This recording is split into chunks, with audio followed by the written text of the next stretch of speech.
and also the social factors influencing our green infrastructure. In addition to this, she coordinates with environmental specialists, federal representatives, and the very people of Tennessee in order to address urban forest conditions and requirements in her state. She was recently appointed Faculty Director of Undergraduate Research and Fellowship at UT's Division of Student Success. Congratulations. And is also the 2025 President-elect for the International Society of Arboriculture. Congratulations again. Today, she will be presenting on her personal journey to the field of urban forestry and the community partnerships it has led her to throughout her career. So please join me in giving Dr. Jean-Philippe a warm welcome. Thank you so much. All right, good afternoon, all. Can you hear me? Yes. Y'all sound like my 9 o'clock class who are not ready for a very extroverted professor. All right, good afternoon, class. Can you hear me? Good afternoon. Yes. Thank you. A little energy after lunch.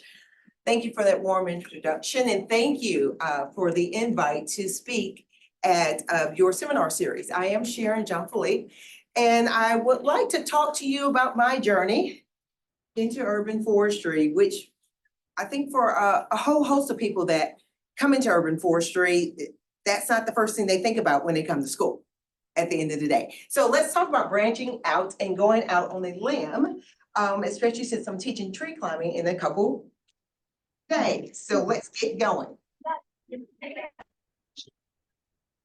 Mute everybody first, please. Go ahead and mute them.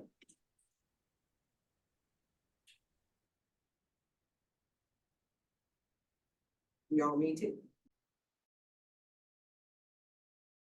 Besides me, I just unmuted. Thank you. Okay, great. So, and this thing's not advancing. Oh, there it is. Okay, quick outline. We're just gonna go through who I am, my educational journey, my professional journey, which a lot of us are still on that pathway. I can say myself as one, because your professional journey continues. We're then gonna jump into Urban Forestry 101 briefly, and then continue with my professional journey. So this is the Jean-Philippe family. I come from a very large family, born in Atlanta, Georgia. I'm the 8th child of 13 kids. So as number 8, I was beat up, you know, survival of the fittest at the end of the day. You just had to survive. I met my lovely husband, Smith Jean-Philippe, while in graduate school. He was leaving graduate school. I was coming into graduate school 22 years ago. And this year we celebrate 20 years of marriage. And we have these two little, I call them my Tasmanian devil children, Sydney and Seth. If you caught a common theme, my husband's name is Smith, I'm Sharon, and we have Sydney and Seth. So we're known as the SJPs.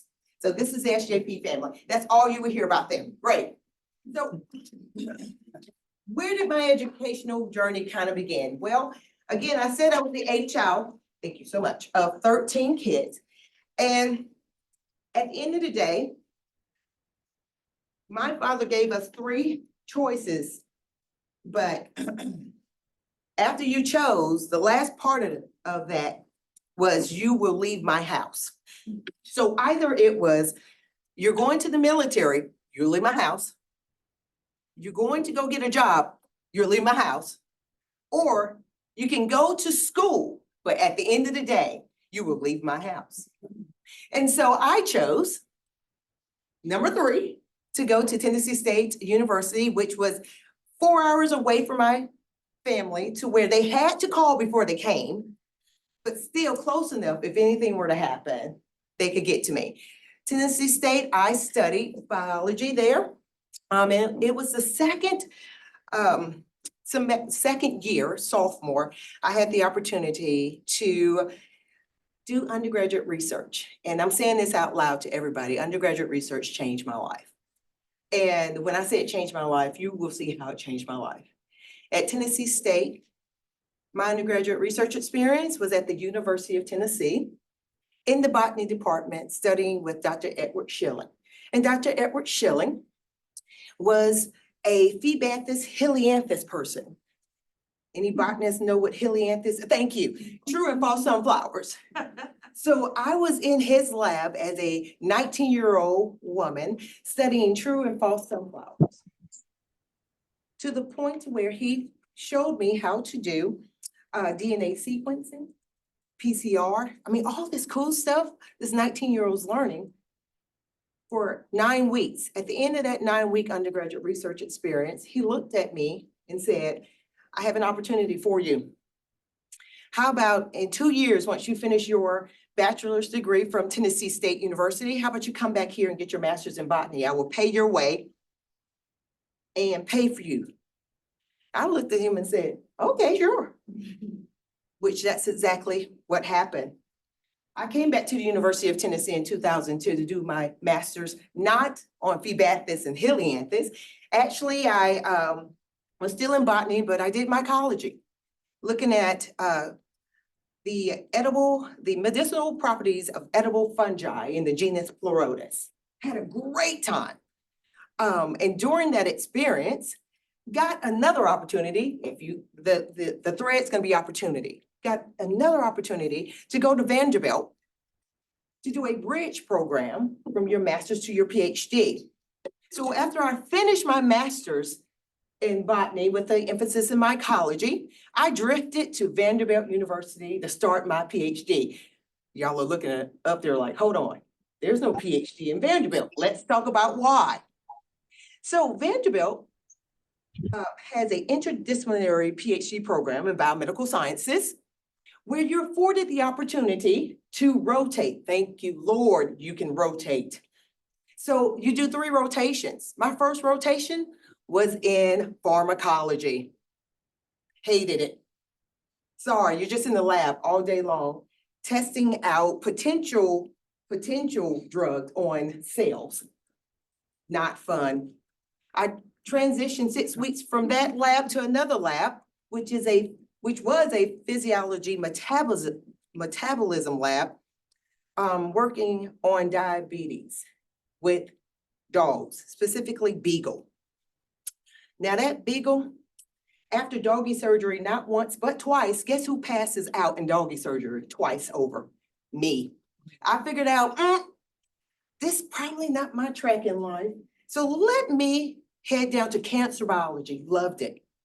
Dr. Barbara Flingleton, who's still at Vanderbilt, and we fell in love with each other. I said, cancer biology is for me, let's go for it. I was there for a year and unfortunately got deathly sick. Guess who's allergic to mice? Raise your hand. Me. To the point to where I had to leave that fully funded PhD program where I was already married. I lived in one city, my husband lived in another, and I unfortunately lost an ovary through it. But he was talking to me and he was like, babe, I know you have to leave. Why don't you just come back to botany? Well, unfortunately, botany dissolved in 2005. So there was no more botany department.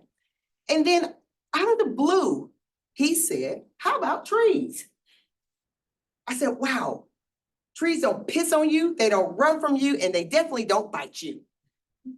Yes, let's go to trees. So I applied for the PhD program in natural resources in what was formerly the Department of Forestry, Wildlife, and Fisheries, which is now the School of Natural Resources. I got in, so I left one fully funded PhD program and walked into another fully funded PhD program. And so my PhD research was 60 years after the atomic bomb was constructed, looking at forest ecosystems and how acute and chronic pollution affected that forested ecosystem above ground and below ground. Had a great time out on a couple Superfund sites, pregnant, plugging soil. Probably shouldn't have been messing with a lot of that nasty mercury pollution I was doing in the lab, but I had a great time. 2 months before I finished my PhD, my dean at the time, who's now retired, Dr. Carla Bill, came up to me and she said, hey, Sharon, you're finishing. Where are you going to work at? I said, hey, Dean Bill, I have no idea. I'm currently applying for jobs, right? Because that's life. She said, how about opportunity? You start the urban forestry concentration at the University of Tennessee in the Department of Forestry, Wildlife, and Fisheries. I looked at her and said, what is urban forestry? She said, go figure it out. And that's what I did. And now we have the history of the UT Urban Forestry Program. When I was hired, a month after I walked across the stage as a tenure track assistant professor with a 75% teaching, 25% research appointment. Let me say that's halfway unheard of because typically you have to go through a postdoc. I didn't go through a postdoc. They took a newly minted, pretty scared Ph.D. and gave me an opportunity. So I developed the urban forestry concentration, not on my own. I was smart enough to know that we had programs, urban forestry programs in Florida, Auburn, Georgia, Virginia. There's a number of states that have successful urban forestry programs. To lean in on them to develop 6 new courses and a summer internship. And one course that's going on right now for spring semester is Principles of Urban Forestry. It's a 2-part course. We just finished part 1 on Wednesday, but I'm gonna take you briefly through parts of part 1 in a brief introduction to Urban Forestry 101. Are you ready? Yes. Give me some excitement, y'all. Yes. That's good. So let's do it. Here's your learning objective. You will be able to define what is an urban forest, track the evolution of urban forestry, define urban forestry, and examine who and how urban forests are managed. Everybody close your eyes. Just for a minute, I promise you, the roaches won't crawl on your feet. Just close your eyes. You are in a downtown area. Pick wherever your choice is. I want you to start calling out what you see as your eyes are closed. Call out what you see in this downtown urban area. Just call it out. Somebody say cars. Goose. Goose, okay, those Canadian killer things. Okay, go ahead. Huh? Buildings, statues, windows, Trees. It took 5 times. And I do this on purpose to see how long it will take for somebody to actually recognize the vegetation within urban spaces. It typically takes up to 20 times, depending on the audience, because I do a lot of talks, for them to eventually say some type of vegetation. Why is that? Even though when you look at defining what the urban forest is street trees, park trees, residential, commercial, schoolyard, cemeteries, right? Utility corridors, greenbelt. It's all woody and associated vegetation, which is not just trees. It's vines, it's shrubs, herbaceous layer, right? But it took your minute to say trees, but we'll talk about that later. So let's talk through the evolution of the urban forest. Back at the turn of the century, our European brothers and sisters came over to teach us what's called classical forestry, which meant that they taught us how to be custodians of the forest. We were going to manage and take care of that forest up until life happens. And we were talking about when life happened and people forget, but life in this sense was war. World War I happened. So we had to actually use the forest for production. And that's where we instituted a whole host of silvicultural practices so that we could get some economic value, so that we could produce enough resource to fight a war. Well, after we, quote unquote, stole from all the public land that was there and kind of went over into the private land, people were pretty mad and upset and said, trees are not just there just to be a tree. Trees are there because they serve as habitat for wildlife. Trees are there because they stabilize the what? Soil, so we can keep riparian areas intact, so water doesn't just run everywhere with all sorts of sediment in it, right? So then ushered in this ecosystem management of the forest. But, you know, life happens again. We get another World War II that comes in, right? And we are instituting a whole set of other principles. And as they say, we were taking away from the forest, but also we had an awakening. Because in the 1950s, going into the 60s, we shifted from what we call an agrarian society to a what? Tech, yep, tech age. The tech age came in. So people that lived in rural places did what? Migrated to the cities. India's doing it. China's doing it. They're having their industrial revolutions right now. Parts of Africa are going through it. So people started to care and started to bark at our foresters. So you had a shift in political thought processes, right?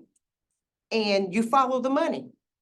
So the demand for environmental forestry, which is now called urban forestry, kind of came into a breath of life. So here's a timeline right there.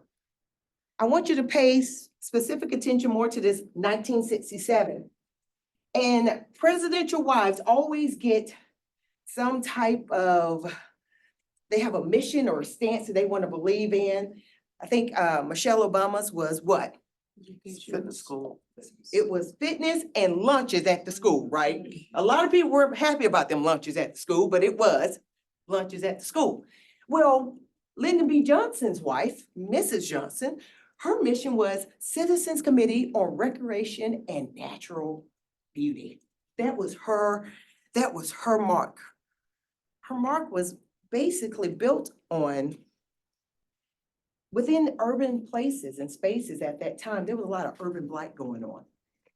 If you remember, DC back in the 70s was pretty doggone rough to live in. Lots of urban blight was happening.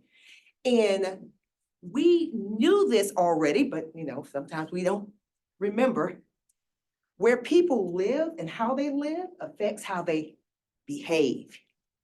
And so urban forestry was a thought that came up. Why not go in and do educational trainings in communities to teach them about how to protect their own lands? And a congressman from the great state of Florida, John Seitz, he introduced the Urban Forestry Act, which was passed in 1972. Now, as we say in a nice way, something written on paper has no teeth unless what comes with it? Yeah, some money. So this had no teeth for a good little while until it was incorporated into the 1990 Farm Bill, where the money went from 2.7 million to over 31 million. And if you all have been following the Inflation Reduction Act and the 1.5 billion, money talks at the end of the day. Now, for states to qualify for this assistance, there's a number of things that they had to do, but one thing in particular was form a urban and community forestry council. Who's a part of Florida's Urban and Community Forestry Council in here? Raise your hand. You better give me a high five. There you go, brother. Why are you all not a part of the Urban and Community Forestry Council? Because you have an active one. It's here. It's here, friends. It's here, right here. Go ahead and join it. If you care about protecting the urban forest, this is the way. Remember, you have to have this council to receive the funds. Join the council. I'm a part of the Tennessee Urban Forestry Council. We're affectionately called TUFC. I serve as the treasurer, but I was past president. Great time on the TUFC. But if you do care, join your council.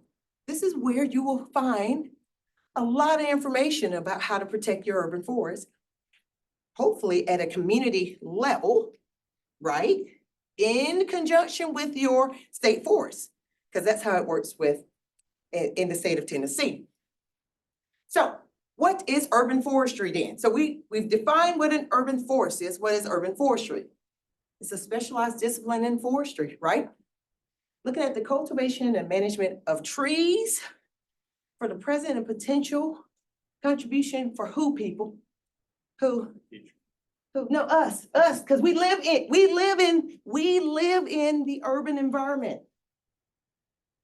Even if you don't live directly in the city, you live within that urban to rural gradient, meaning you live in ex-urban, right? You live somewhere in that dynamic. So we manage the urban forest for us. But what are we really managing in the urban forest? When you look at this tree, and I tell people in the nicest way, I give, I'm gonna say nice instead of saying what I want to say. I don't care about the aesthetics of a tree. Tree is functional. Tree is infrastructure. The same way you need that sidewalk is the same way you need that tree, because that tree is doing a whole host of things that we should recognize as integral within the urban forest, not just filtering out pollutants that are coming off our cars, but also helping. If you've taken a walk, we were just sitting in a room together. We asked for the blinds to be raised so that we could look outside, so we could see green, right? It's managing stormwater. Yes, it's adding some money to your pocketbook, especially when it's reducing heating and cooling costs if you strategically put vegetation in the proper place, right? Protecting the wildlife. Hopefully, if you're walking, you're keeping some of them pounds off, right? But the urban forest itself is nested in urban ecology, right? Let's just be for real. Everybody in here has a metabolism, correct? If you don't have one, you're dead. So I know you have one. And let's just be for real. Stuff that you take in your body gets processed and it goes on out somewhere. That's similar. Urban ecology looks at what we call an urban metabolism. You got inputs that come in and you totally got outputs. And you have to look at our urban forest as having a metabolism. It has to. And things get clogged up, things get backed up. And we are regulating a lot of processes, from just wildlife habitat to groundwater to the biophysical chemical properties that are happening within the soil. But that's all driven by who? Education, economic, social, and cultural identities within society. And when people are not educated, when some of their cultural values come in that might be off-putting, or maybe they just don't understand, then this can really throw off the balance of this urban metabolism, which will totally affect the ecosystem services or the lack thereof that you would get from that vegetation, right? So it's either gonna go up or it's gonna go down. If you're spending $3 million on planting X amount of trees and half of them damn trees die within a year, what ecosystem services have you gotten? A 2-inch caliper tree is not gonna give you ecosystem services.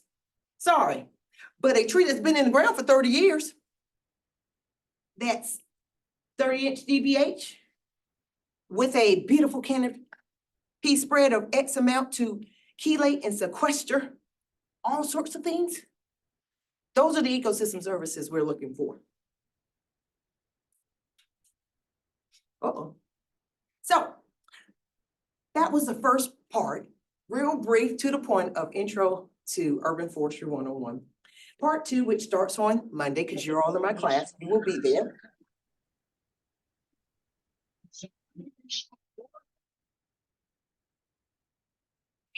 Inside, you'll take the 72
Hey guys, I think you accidentally muted the It's. there we go. Yeah. Yeah. Thank Yeah. you. And it's while you're there, really fast, can you guys click the display settings on the top? It says display settings on the left. Yeah. Right there. And then Duplicate yeah, size. duplicate. Yeah. There you go. Okay, I'll just advance. Perfect. Thank you so much. I'm good, I'm good. So ask that question again so that people know. Oh, I just asked if your course had a chainsaw component to it. Because that's a safety hazard, obviously. Yes, no, totally. And the answer is yes, we do, is we teach a chainsaw safety class, but that's in the fall semester. And it's for students that are urban forestry students, period, not for just regular students. Thank you for asking that. So here's the rest of the concentration. There's only one class, which is Principles of Urban Forestry, that is taught to majors and non-majors. At the University of Tennessee, we go into what's called blocks. So I only teach one junior level class and the rest of my class are senior level classes. And those senior level classes are for urban forestry students only, typically. Our block courses are blocked for a reason. So students have the opportunity to really engross themselves in one course experience at a time. So a 1 hour course, say People in Forest Lands, that's the first course they take in block series. It's 1 hour, but it's 1 week for 8 hours a day. That's all they do and then they're done. Practical arboriculture up here is for 3 weeks. It's a 3 hour course, 3 weeks, 8 hours a day. That's all they do is practical arboriculture. So in practical arboriculture, they get the chainsaw safety. They get the integrated pest management. They get advanced tree climbing. And they also get a small chunk of inventory and assessments of urban land. And specifically within inventory and assessments of urban land, the students work with communities all over East Tennessee, helping them in certain projects. They are volunteers that get voluntoed to go help for free. And they do. So currently at this moment, these students are helping the city of Knoxville, who just created their 10-year urban forestry master plan. They're helping for the last 15 weeks, them work with 7 communities across the city of Knoxville to do community engagement and to inform each community about the Knoxville Urban Forestry Master Plan. Because unfortunately, when Knoxville was in the throes of bringing the plan together and having these community meetings, guess what time they decided to have community meetings? 7 a.m. Okay, somebody said the middle of the week during the weekday, during the work hours. That's what I mean. I knew where you were going. So how about a Thursday at 10 a.m.? Who's making it to a meeting Thursday at 10 a.m. when you were? You? I'm probably it. No, guess who was in the room Thursday at 10 a.m.? The average age, guess the average age. 68. 20. It was 60. So the average age was 60. The diversity was none. But you expect to have buy-in from your community. You aren't getting any buy-in, people. And people won't understand your reason why, because you didn't have the wherewithal to think through to say, how do we have meetings at 8, maybe 7:30 at night, provide some childcare support and feed them? Why would I do that? Why would I get out of my comfort zone to make somebody else comfortable? You have to get out your comfort zone. So my class is currently working with 7 communities across the city of Knoxville to help inform them about the Urban Forestry Master Plan for the city of Knoxville. So our students get voluntoed and we work in a whole host of cities all over East Tennessee. I teach 3 other classes, Urbanization, Urban Soils, which people, I guess, don't get. If the soil environment is not conducive, I don't care what you try to put in the ground. That tree's not gonna grow if it doesn't have enough space, water, and soil. Sorry, it's not gonna grow. Trees in the law. People don't get you get sued. You will get sued for messing with people's vegetation. We talk about adjoining property owner rights, municipal property owner rights, utility rights. We take it from the rooter to the tutor on trees and law. And then lastly, every student within the urban forestry concentration is required to do an internship experience. So in 2016, SAF accredited our urban forestry concentration. Yay, that was a clap. And then also I was tenured in 2016. So I went from assistant to associate. My appointment changed. They took away my research because there was a need of more of a need for extension. So I went to 70% teaching, 30% extension. Now, let me say this. They took away my research appointment. That didn't mean you stopped doing research. You still do research. You just don't have a formal appointment. And so they asked, could I come in and develop a state extension program for urban and community forestry? Here's what our state extension program looks like. We have a work group called Residential and Community Forestry. We put out monthly newsletters called Tree News You Can Use to all of our extension agents. And it's not just forestry related. It goes into the last one, I think, was the mosaic, building your mosaic at your house, right? How do you infuse art and vegetation together to give people ideas about planning for their garden, right? Just, I mean, we really want to be helpful and beneficial to our clientele that we're helping. We partner with the Tennessee Urban Forestry Council to put on a monthly webinar series that is free. And if you are needing ISA CEU credits, you can log in and get them. Besides that, we run 2 statewide programs. In 2016, the Tennessee Division of Forestry came to me with 3 big binders and said, here's our champion tree program. Here's 3 binders. Please take it and make something of it. So I developed an internship experience for students to work all year round and not just going and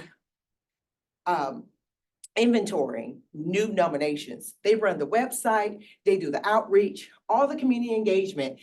These students are involved in running the Tennessee Champion Tree program. We were awarded another statewide program, Community Repair and Restoration Program, that runs across the state. If you don't know it, water touches all. This water that I'm drinking here, and I get rid of it because my metabolism has gotten rid of it, you gonna drink it, right? And then you gonna drink it and it's real. No. If we don't have healthy riparian forests to help filter out a lot of the nasty things, yes, it's quite important. So the Community Repair and Restoration Program is ran again by a group of students. It's an internship experience, undergraduate research internship experience. And then, since I guess we did such a great job running the Tennessee Champion Tree Program, American Forest came to us last year and we took over the National Champion Tree Program. So now we run the National Champion Tree Program that is internship based. We have interns, not just in Tennessee. We have to have them all across the nation. Because why? Well, vegetation is not the same. Vegetation is different, and we need voices to represent multiple states. So we picked up the National Champion Tree Program. Another part of my extension What are work, champion trees? What are champion? the largest species of each kind, right? So the state of Florida, you should have a champion tree program. Y'all do, I know you do, because we reached out to your state coordinator. Each state has a coordinator. And so I don't know who actually runs it, meaning how it's run. Is it run through your, the Forest Service runs yours? And so for us, our Forest Service ran ours until they gave up and gave us the champion trees, gave us the 3 binders. And we're hoping that we can take our model of that internship experience and actually duplicate that across a lot of states, because it gives students an opportunity to use what they learned in the classroom, also out in the field. And it's not just a forestry internship. We have members of our Champion Tree team that have marketing backgrounds, communication backgrounds, GIS, because you need students to be able to do multiple things, a part of a state program and then a national program. Thank you for asking that. So another part of my extension efforts is to help develop and plan K through 12 activities. 4-H, I am 4-H crazy. I do a whole lot of 4-H work. I do our forestry fall camp each year, but we also go to a lot of our underserved or disadvantaged communities and work. Hardeman County is a great example. I don't know if you've ever talked to 380 eighth graders in a day and a half. It's amazing. I have to stop talking, but a great opportunity to engage students in all sorts of ag and natural resource activities. At the end of the day, it's not about urban forestry. It's about exposing students to opportunities that they typically wouldn't see on a normal day. Besides K through 12 extension, I do extension through student internship opportunities, research and professional development. Within 8 days, just in Chicago at Manners. If you know what Manners stand for, Minorities in Agriculture, Natural Resources and Related Sciences in Chicago.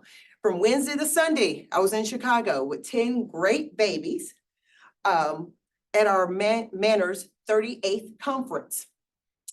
Then I flew to Little Rock and met a whole nother group of students at the International Society of Arboriculture Southern Chapter meeting in Little Rock. So through extension, we set up student internship opportunities. I run 6 separate internships each summer, and it's not just forestry related. I want to highlight the one in the corner right here. This is Crawford Farm. Yes, I run a dairy internship. Agriculture is agriculture. And unfortunately, we could not identify one Black dairyman or one dairyman of color in this nation. No, in this nation. They're Black cattlemen, but we could not identify. And so we wrote a grant to start a program. It's called UDairy. UDairy introduces students to the dairy industry, and it's run through 4 institutions. I am the program lead, University of Tennessee, North Carolina State, North Carolina A&T, and University of Kentucky are part of this UDairy effort so that we can introduce people of color back into a product that every last one of us consumes. That's important. So it's not just trees. We're missing in a lot of segments of agriculture, and how do we place us back in it? And the trees on the top on this. Yes, yeah, totally. Another part of my extension efforts is I take students all over the world, from that's us in Thailand to us in Jamaica to now some efforts that started through the Botswana University of Ag and Natural Resources. Go over there and I work in villages to teach about urban forestry. Urban forestry here is totally different from urban forestry there. I'm walking in their street trees or acacia, those large thorns. You can have that in America. We probably kill it. I mean, somebody's gonna push somebody into those thorny trees. Not over there. But they look at those acacia trees and they say they're ugly. Have you ever heard that in the urban space? All the time. Natives are sometimes ugly. That's why we kept bringing in all of these exotics. A similar mindset. How similar are we thousands of miles away? So how do we promote, if we can promote it, native species appropriate for that ecosystem? instead of bringing in exotics, which we have done a great job of doing. So I love going to Botswana. I go every year. And if any of you all would like to travel, come on with me. Lastly, my extension efforts are, these are some of the boards I sit on, listed here. I was appointed by the Secretary of Ag to the USDA Forest Research and Advisory Council. That was a 2023 appointment. But I guess my biggest success at this moment is I will be the first Black woman as president of ISA, International Society of Arboriculture, and ISA turns 100 this year. So in year 101, they will finally get someone that looks like me. I think that's okay.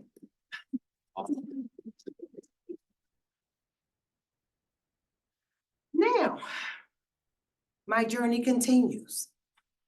So my extension appointment changed when the pandemic hit in 2020. I turned in my full prof package and said, here you go. So in 2021, I became a full prof, and my extension and teaching appointment kind of shifted a little bit.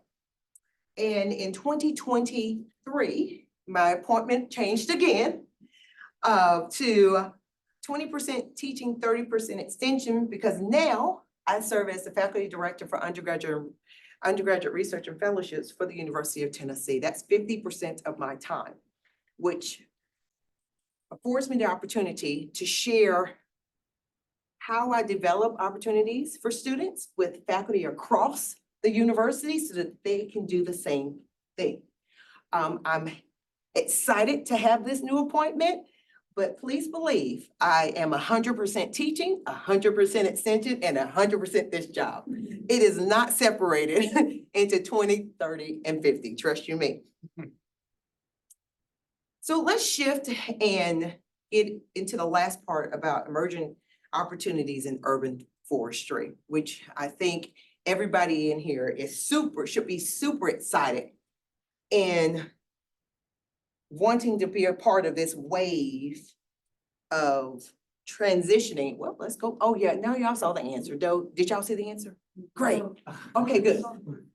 So managing urban forests in the United States, approximately what part of publicly owned trees and forests are managed within urban forests, while the remaining of trees are found on private property? Give me some numbers. So what percentage publicly owned versus privately owned? 10%. So 10% publicly? Yes, Okay. How about private? Then the others 90? yes. You was close enough.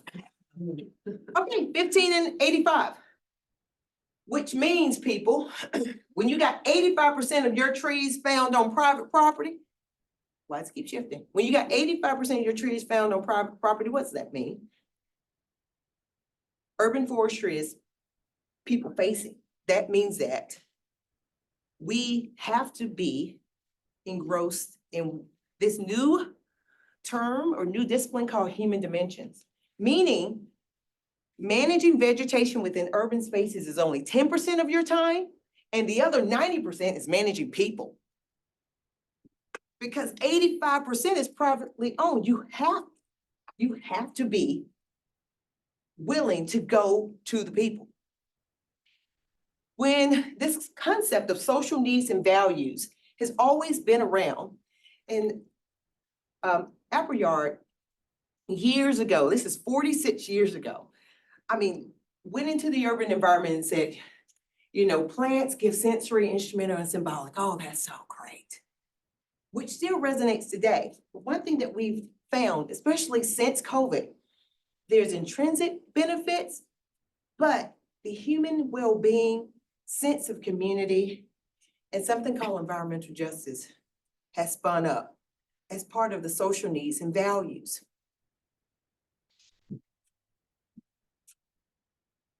We need to understand we are tree people already, and it's not about the trees, it's about what trees do for us. That's why your conversation about trees should be, it's a part of the infrastructure. When I go talk to women's garden club groups. They're like, oh, we just love trees because they're so pretty. I'm like, no, they're functional. Tree is functional. A tree is like a commode. You're hoping that when you flush, the stuff will go down. Similar, you're hoping that that tree stays there long enough that it will suck up, right? That's where that's a function, right? That's not beauty. Another defining point that's come into play is what we're calling tree equity. The difference from this Baltimore neighborhood versus this Baltimore neighborhood. You see the difference? Yeah, everybody sees the difference. And this is real. It was real today. It was real yesterday. It was real back in 1967 when Lyndon B. Johnson came and gave a speech about why urban forestry should come about. And where does tree equity come from? Where the American forest came up with this terminology, even though it was already around. Some of us are old enough in the room to understand when we used to say the train tracks. Well, if you cross the train tracks on one side, the neighborhood look one way versus if you cross the train tracks on the other side, right? So this has been there. It should be new, but we just coined another term. But there's a tree equity score. When was the term tree equity coined? So tree equity has been around, if I'm not mistaken, since the early 1900s. Oh. Yes. As tree equity? Yes, yes. Yeah, the concept was there. But again, we forget our history and it is now resurfacing again. And so now there are neighborhood scores that you get assigned based off of your canopy, right? So what's the canopy for FIU? What's your canopy? University of Tennessee's canopy? Because you all understand you're a city within a city, right? Mhm. You're functioning as a city. Do you know your canopy cover? I would say 40%. On campus, your on-campus canopy cover is 40%. Boy, y'all are forest then. Maybe 10 or 8. About say maybe 15. Okay. Yeah, practice it. Yeah, if that. So you wouldn't include the grassland, right? So we're talking about canopy cover. Yeah. Yep, we're talking about canopy cover. So we're probably gonna say 10%, if that. That's about right. Yeah. Yeah, University of Tennessee is 19%. I mean, we are a built environment at the end of the day. So you would actually get a low tree equity score based off of your canopy cover. How are you helping to change that? It's hard to do. You know why? Because if you're a city within a city, cities are what? Are they stagnant or are they dynamic? Dynamic.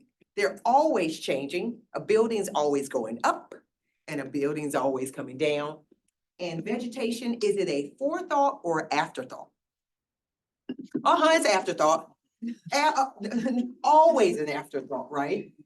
We're always struggling to save our nature preserve here on campus. Yeah. And how, We We're know. struggling to save native trees that we planted for projects. so how large is your nature preserve on Not campus? large. 10 acres. Only 10 acres? You're struggling to save 10 acres? Used to be bigger. They've shrunk it down. Sports. They expanded a little bit. Oh, you're gonna blame it on sports? It's on sports. Oh. It's sports. Definitely on sports. Did they put a new stadium up? Not yet. Oh, they are putting a new stadium in. The new sports facilities took No, they put took in, like, the a place of practice some of the field. nature preserve, They- yes. They did, they chopped the Soccer. preserve a little bit, then put a practice field, football practice field, but they gave some additional land. Mitigation. Yeah. And students are a big part of that mitigation plan. Oh, so they find land someplace else and say, this is a part of it. Yes, to switch it out. I know That's it. a lot of places do that. Mhm.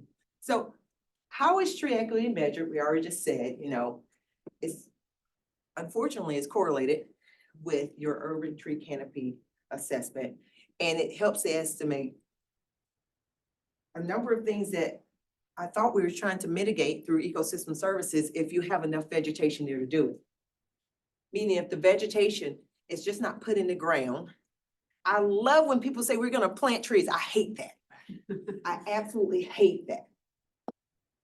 Because you can put a tree in the ground, but what's the management of that vegetation over time to where you can see that tree 30 years down the line? And if you don't have a management plan for that tree 30 years down the line, this is gonna be crude when I say it, it's like having children that you just randomly have and you're not gonna raise them. Those children will be wild and free. That vegetation will be wild and free. And unfortunately, that vegetation being wild and free will piss people off, won't it? Because then when a storm comes through and you've not actively managed that vegetation correctly, it's gonna fall on a car, a nice Jaguar. It's gonna fall on your house or whatever else, do property damage to people, person, or pet. And now people are now cutting everything around their homes, really not understanding they have now jacked up the cost of heating and cooling on your house, just like that.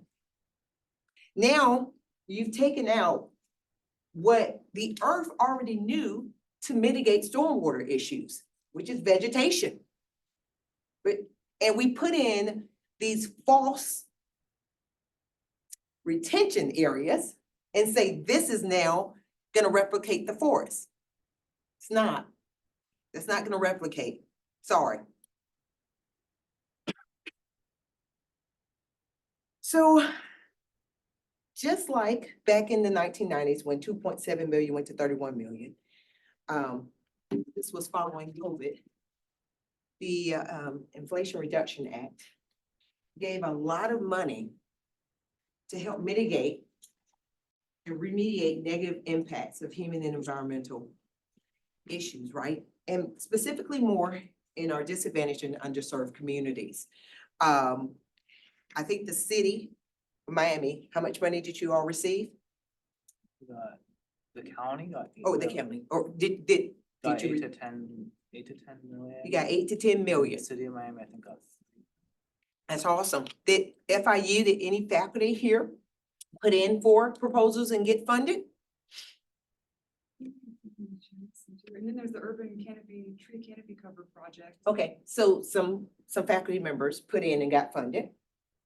We were a part of a team at UT that was funded a couple $1 million to work on stormwater mitigation within disadvantaged communities, targeted at K through 12 schools, but also involving a workforce development effort to bring in individuals who typically would not consider coming into the green industry, inviting them into that space so that they could be our ambassadors back to their communities that they live in to make their community better, right? There's also another funding source that came down, EPA, which is kind of similar. It's 6.5 billion. So if you're looking for additional funding, EPA is giving it away, giving our money away that we give to them because it's our money. There's a number of opportunities through EPA. And then now we have, and I was a part of 25 professionals from the US and Canada that worked on what was now just approved, SFI's Urban and Community Forestry Standards. If you see objective 1 up here, community people and indigenous participation, guess who led that one? Yes, it was me. I was happy to lead that 2-year long. They told us, meaning Paul Johnson said it would be 6 months. It ended up being 2 years. But we finally approved SFI's Urban and Community Forestry Standards, not just for municipalities. This is geared towards community groups, universities, schools. It didn't matter at the end of the day, to start to really get people involved across these 16 areas. Now, you don't have to do all 16 to get qualified. We actually have these grouped off in themes. So what if 1, 2, 11, 12, however they work them out? There are themes to each one, to parts of this, to where certain objectives just don't work for the organization at the end of the day. And sometimes I don't even think a municipality, depending on how large it is or how small, can actually fit all 16 in. So there are themes, if you go to SFI Urban and Community Forestry Standards page, to kind of walk you through this. With that, I would like to say thank you